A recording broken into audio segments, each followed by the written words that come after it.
ভাই ভাই sorry sorry ভাই, আমি সরি ভাই। সংকটের দোহাই দিয়ে গ্যাস সিলিন্ডার ব্যবসায়ীদের এ যেন ইঁদুর বিড়াল খেলা। দোকানগুলোতে শুধুই খালি সিলিন্ডার, বলা হচ্ছে গ্যাস নেই। গ্যাসের সংকট, কাস্টমার এসে বারবার বিরক্ত করে, এজন্য গ্যাসের দোকান বন্ধ রাখছি। তবে মুঠোফোনে দ্বিগুণ দামে মেলে গ্যাস সিলিন্ডার প্রাপ্তির আশ্বাস।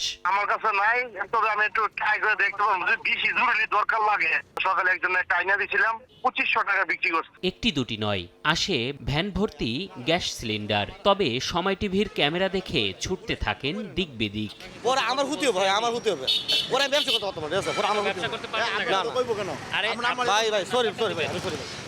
শুধু খুচরা দোকান নয়, এমন ইঁদুর বিড়াল খেলা চলে সরবরাহকারীর গোডাউনেও। গোপনে টঙ্গীর নতুন বাজারের একটি গোডাউনে সময় সংবাদ। সেখানে ভর্তি সিলিন্ডার, পুরোদমে চলছে বেচা বিক্রি।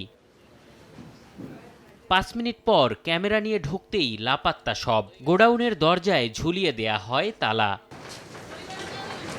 কৌশলে ভেতরে ঢুকলে দেখা মেলে গ্যাস ভর্তি সিলিন্ডারের। এবার সংকট নয়, ড্যামারেজের দোহাই দিয়ে দাম বৃদ্ধির দাবি সরবরাহকারীর। সমস্যা হইলো কি, আমাদের একটা গাড়ি গেলে আপনার 10 দিন 12 দিন বসে থাকে, ওইটার একটা ড্যামারেজ দিতে হয়। যেমন কিছুদিন আগে আরো 4 তারিখে না 5 তারিখে একটা গাড়ি পেয়েছিলাম, প্রায় 60,000 টাকা ড্যামারেজ দিছি।